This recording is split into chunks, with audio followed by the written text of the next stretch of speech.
Hello বন্ধুরা, আমার চ্যানেলে স্বাগতম সবাইকে। আমার চ্যানেলে আজকে একটা নতুন ভিডিও নিয়ে চলে এসেছি।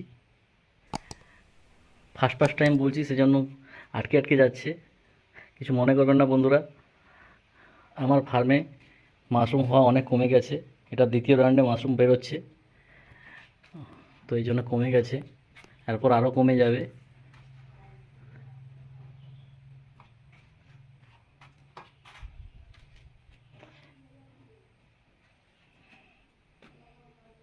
এটা জল খুব হয়ে গেছে, এই বেডটা খুব জল হয়ে গেছে, সেজন্য জল জমে গেছে। দেখো বন্ধুরা, এগুলো সব জল জমে গেছে, না হলে বাকি বেডগুলো সব ঠিক আছে।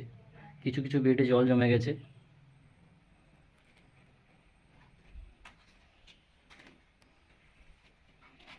এটা অনেকগুলো কুঁড়ি ধরেছে, 4-5 থেকে কুঁড়ি বেরিয়ে গেছে। এই বেডটা 4-5 থেকে কুঁড়ি বেরিয়ে যাচ্ছে। বন্ধুরা, আজকে যে টপিকটা নিয়ে আমি ভিডিও বানাচ্ছি সেটা হচ্ছে, এই বেডে একটা ভাইরাস লেগেছে, যে ভাইরাসটা খুবই মাশরুম বেডের জন্য ক্ষতিকারক। এটা হচ্ছে সেই ভাইরাস, এটা হচ্ছে গিরমোড় বলে। এই গিরমোড়টা লেগে গেলে, এটা একটা ভাইরাস জাতীয় রোগ, প্রত্যেকটা বেড এরকম রোগ লেগে যাবে। বাতাসের মধ্যে ছড়ায় এই ভাইরাসটা, প্রত্যেকটা বেডের মধ্যে ছড়িয়ে যাবে।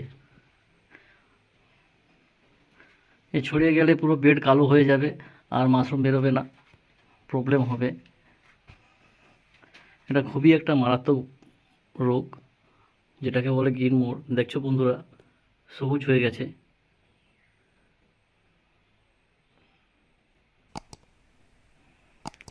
এইরকমই সবুজ হয়ে পুরোটা সবুজ হয়ে যাবে, বেড পুরোটা সবুজ হয়ে যাবে।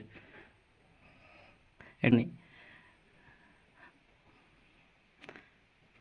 প্রথমের দিকে যদি বেডের এইরকমই রোগ এসে যায়, তাহলে আটকানো যায় না।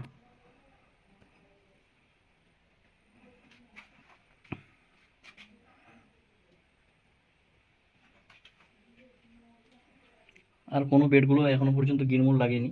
এই বেডগুলো সুন্দর আছে, এগুলো জল কম ধরেছে, জল নেই বলতে গেলে চলে। প্রায় শেষের দিক হয়ে এসেছে বেডগুলোতে, এরপরে আর মাশরুম হবে না, খুব আস্তে আস্তে কমে যাবে। শুধুমাত্র এই একটাই ভাইরাস লেগেছে, গিরমোড়।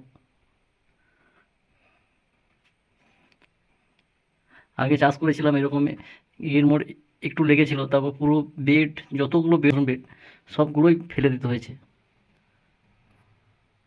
তো বন্ধুরা, আজকে এই টপিক নিয়ে ভিডিও বানালাম।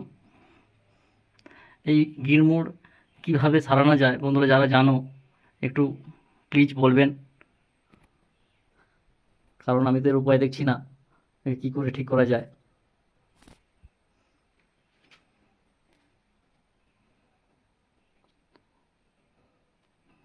বন্ধুরা ধন্যবাদ, আজকে এই পর্যন্ত ভিডিও শেষ করলাম। ভিডিওটা কেমন হয়েছে জানাবেন।